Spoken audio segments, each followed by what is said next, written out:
What is up, Epsom Nation? I'm back with another video. Okay, today I'm gonna be talking about my nipple piercing experience post-op day 2. So, as you can see, I have paddings in. I'm in the bathroom, but I'm about to take a shower so I can clean them. And with my antibacterial soap, then going in with my salt water. I'm gonna put water in this. Then going after that, because salt water dries up your nipples, put some A&D ointment. So okay, let's start from the beginning. So like, it was just, I don't know what really made me decide to want to get these. Like I like scrolled on Facebook and I have seen pics of it. I'm like, oh, they're cute. Like my boobs are look cute with those in. Oh, and I have to tell you something else, but let me continue. So I'm like, oh, my boobs would look cute with those in, or whatever, like blah blah blah. So I finally get the money for it. So a day before getting it, I started watching videos on YouTube, people's pain tolerance and experiences and all this other stuff. And I'm like, this would be a perfect video to do. But then again, I was like freaking out. I was like, oh my gosh, the day's about to come. I couldn't sleep. I was so nervous and anxious and thinking 1,000 things. Like what if it goes wrong? What if I scream in pain and all this stuff? So boom, the next day comes. I was supposed to go with people, well, like a friend, but they didn't show up because, of course, I have to do my piercings by myself. So I ended up going to the place. I finally got there. Meanwhile, I also got my nose piercing, but we're going to talk about that later. So I got there, whatever. So I sit down on a chair. I thought I had to take my shirt all the way off, but I just lifted it up. And, he began to mark right here. My shirt is just dirty a little bit because, like, I don't know, I was just eating, so. But he marked it, whatever. So he starts with this one. He grabs it like that, and he doesn't pull it too hard. Like he just grabs it, pulls it a tiny bit, so it didn't hurt that bad.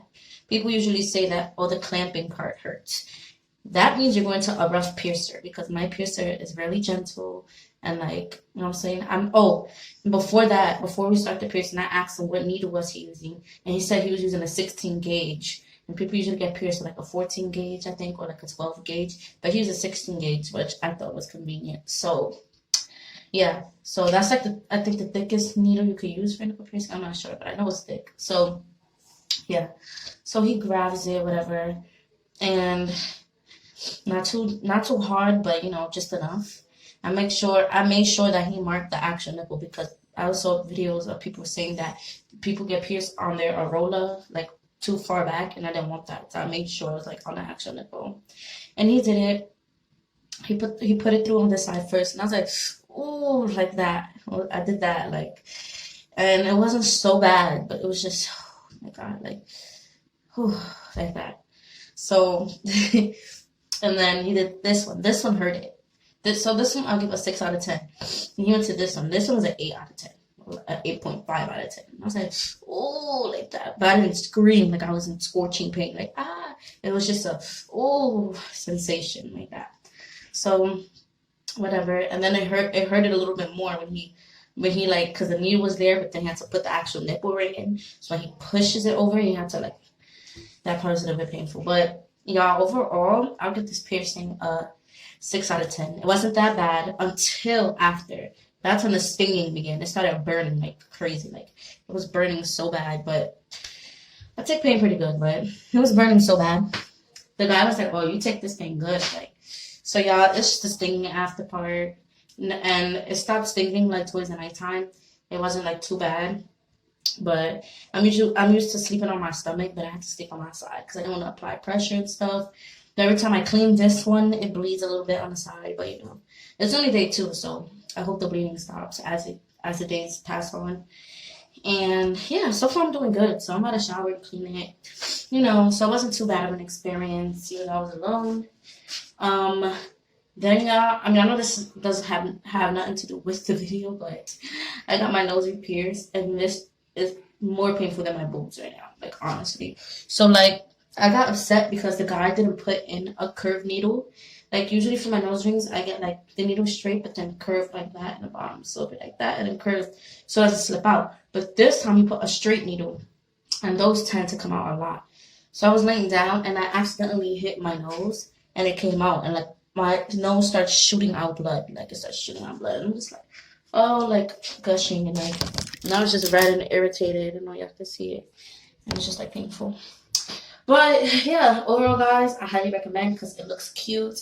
And I'm starting to get crusties, but not, like, nasty crust. Like, people make it seem like it's, like, dirty, mad crust. No, it's not even crust. It's, like, dry blood. Like, it's like dry blood. Basically, it's dry blood around the needle, so it's not that bad. So, I don't know. People's boobs are different, but highly recommend. It is beautiful, and the pain is worth it. So, I'm going to let y'all know. I'll probably make another video like a week or 2 weeks to let y'all, to give y'all an update about it. And I just put these paper towels because I feel like it's more comfortable for me. Like, you don't have to because sometimes I don't wear it. But, like, I feel like when I sleep, it's more comfortable for me because, less things, touch it. So, yeah, y'all. Also, Nation, I did it. I'm a warrior. Did it all by myself. So, thank y'all for watching. Make sure you like, comment, subscribe, comment. I need to do more videos because a lot of people ask me. Like, I need to do a Q&A. A lot of people ask me for some topics, some blogs. I stopped doing all of that. Like, I just feel like, you know how you feel like you have a goal and you just never get there and you just give up? Like, that's me. Like, and I feel like I shouldn't give up, but it's hard. It's hard to get to 1,000 subscribers. Like, it's like, what can you do? Then you don't really got the equipment to make the videos, but a phone. No lighting, just a phone. Like, this is as real as it gets, and people don't really accept it or subscribe to your channel. Like, so, it doesn't matter. Once I'm up, I swear to God, yo, we're gonna be lit. All my fans. I'm gonna be giving out cash. Just like that. But yeah, y'all. If y'all been a part of Episode Nation, I thank y'all so much. Like, y'all really gang. And my mom's calling me right now. So yeah, make sure you like, comment, subscribe. Make sure you smash that notification bell button. And yeah, I'm out.